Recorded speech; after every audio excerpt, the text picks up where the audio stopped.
चीन के साथ सीमा विवाद के बीच प्रधानमंत्री नरेंद्र मोदी शुक्रवार सुबह अचानक लेह पहुंच गए। सीमा की अग्रिम चौकी पर पहुंचकर उन्होंने दुश्मन के सामने सीना तान कर डटे हमारे जवानों का हौसला बढ़ाया।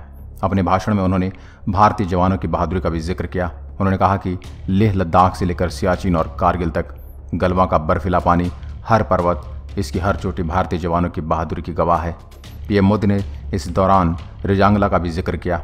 1962 में यहीं पर मेजर शैतान सिंह यहाँ अपनी बहादुरी का परिचय दिया था। 1962 का नवंबर महीना बर्फ से ढकी लद्दाख की चुशूल घाटी उस समय तोप की गोलियों की आवाज़ों से गूंज उठा, जब भारतीय सेना के 120 जवानों पर चीनी सेना के लगभग 6000 सैनिकों ने हमला कर दिया। कड़ाके की ठंड के बीच चीनी सेना ने लद्दाख के रिजांगला में घुसपैठ शुरू कर दी। सामरिक रूप से महत्वपूर्ण इस इलाके की सुरक्षा की जिम्मेदारी सेना की सबसे पुरानी रेजिमेंट 13 कुमाऊं के company leader major Shaitan Singh के हाथ में थी। भारतीय सेना ने इस युद्ध में चीनी सैनिकों का मुकाबला मुख्य रूप से 303 राइफल के साथ किया था। कुछ सैनिकों के पास ही ऑटोमेटिक मशीन गन थी। अधिक ऊंचाई के कारण भारतीय सेना के पास एक भी भारी हथियार नहीं था जिससे चीनी सेना के आक्रमण का मुकाबला किया जा सके। सैनिकों के पास गर्म कपड़े तक नहीं थे, कई सैनिकों के पास जूते तक नहीं थे, गोलियां भी सीमित संख्या में थी। इस कंपनी की पोजीशन एक पहाड़ी के पीछे थी। उनकी सहायता के लिए पीछे से आर्टिलरी यानी कि तोप से फायर नहीं किया जा सकता था, वहीं सामने से वे दुश्मन के तोपों के निशाने पर थे। इस कंपनी के पास भीषण बर्फबारी में रहने लायक कपड़े तक नहीं थे।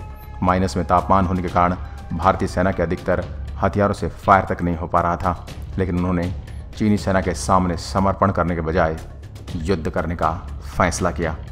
अपने अदम्य साहस और बहादुरी के लिए प्रसिद्ध भारतीय सेना के इन बहादुर जवानों ने चीनी सैनिकों की संख्या और उनके आधुनिक हथियारों की परवाह न करते हुए रिजांगला को उनकी कब्रगाह बना दिया। मेजर शैतान सिंह की कंपनी ने आखिरी आदमी, आखिरी राउंड और आखिरी सांस तक लड़ाई लड़ी। अदम्य साहस का प्रदर्शन करते हुए 13 कुमाऊं के 120 जवानों ने चीनी सेना के 1300 सैनिकों को मार गिराया। चीन की बड़ी सेना के सामने भारतीय सेना के इन वीर सिपाहियों ने आखिरी गोली तक लड़ाई लड़ी। इस दौरान मातृभूमि की रक्षा करते हुए 114 सैनिक शहीद हो गए, जबकि 6 सैनिकों को चीनी सेना ने बंदी बना लिया। लेकिन बंदी बनाए गए सभी सैनिक चमत्कारिक रूप से चीनी सेना के चुंगल से बचकर निकल गए। बाद में इस सैन्य टुकड़ी को 5 वीर चक्र और 4 सेना पदक से सम्मानित किया गया था। अपने अदम्य साहस और नेतृत्व कौशल के लिए मेजर शैतान सिंह को मरणोपरांत सर्वोच्च सैन्य सम्मान परमवीर चक्र से सम्मानित किया गया। रिजांगला जम्मू कश्मीर राज्य के लद्दाख क्षेत्र में चुशूल घाटी में एक बड़ी दर्रा है। 1962 के युद्ध में 13 कुमाऊं दस्ते का यह अंतिम मोर्चा था। इसे रिजांगला युद्ध के नाम से जाना जाता है। दोस्तों, हमारे वीर जवानों के लिए कमेंट में अपने विचार हमारे साथ शेयर ज़रूर करें और वीडियो को शेयर करके अपने सच्चे भारतीय होने का परिचय दें। जय हिंद, जय भारत।